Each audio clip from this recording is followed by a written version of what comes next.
I'm Betty Glover, and this is my reflective essay on the professional perspectives unit of my final year BAMJ. First of all, I have a huge interest in investigative reporting. This unit of the course has really opened my eyes to the importance of reporting marginalised voices and reporting them in a way that considers ethics, impartiality and objectivity. In addition, it has highlighted the importance of identifying your sense of self and personal identity, which I've realised is really important. For the first time in my 3 years as a journalism student, I've really been questioned about who I am, what I represent, and the fact that I have an individual voice. And so I've really got thinking about that. Most journalists are journalists because they want to change the world, and they want to change the way in which people see the world.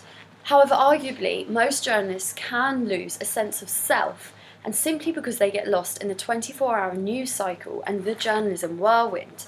In 2004, political journalist Andrew Marr said that the journalism trade is affected by a crisis of trust and the fact that a lot of people in journalism often over-exaggerate. In addition, lots of journalists lose a sense of job security due to the movement across multimedia platforms as well as moving between jobs. As we know, being a freelance journalist is very popular at the moment, so obviously journalists can lose a sense of self whilst they're moving around. Angelina Fusco highlighted the importance of talking to those not in the media. And this is because everyone in the media can be wrapped up in that journalistic whirlwind, and sometimes you can lose a sense of what is really important. This got me thinking about foreign correspondence and female war correspondence in particular.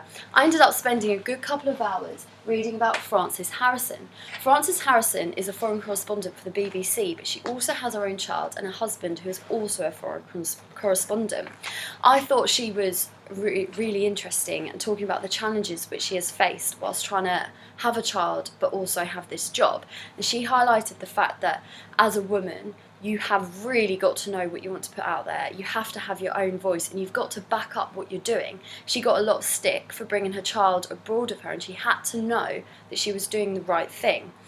I think one of the quotes she said which really got to me was the fact that her and her husband had to make sure that whenever they went out to jobs, they had to be on different aeroplanes in case one of them got shot down, and their child wouldn't have a parent. And that just made me realise how important and how dangerous your job as a journalist is. You're trying to get this news out to people, but you're putting your life on the line. And this is really common for foreign correspondents at the moment. Sandra Leville spoke about the importance of giving marginalised people a voice, but also how authorities will try and prevent it. It made me realise how pushing for a story can completely change people's lives, and being a journalist is a lot more important than just giving people news. It gives a voice to people who have had their voice taken away, and that is the most important thing about journalism.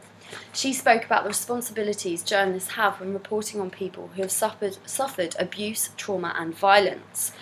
She brought attention to the fact that journalists have to be true about what they're saying when they're re-exposing trauma.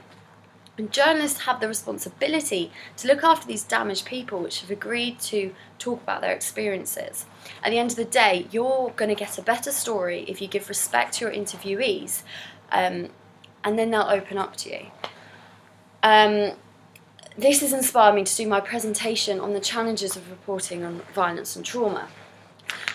One thing that I've learned from this unit is that I really love stories and I love talking to people, and that is what I want to do. I want to be able to show the world, I want to be able to give marginalised people a voice and show the world their stories and what they've been through, but I've realised that this is harder than it seems, and you really have to go about it in the right way.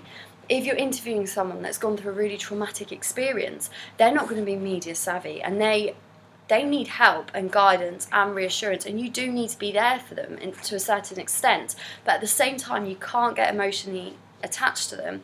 And that's probably one of the main challenges which has really brought light to me throughout this unit. Thank you.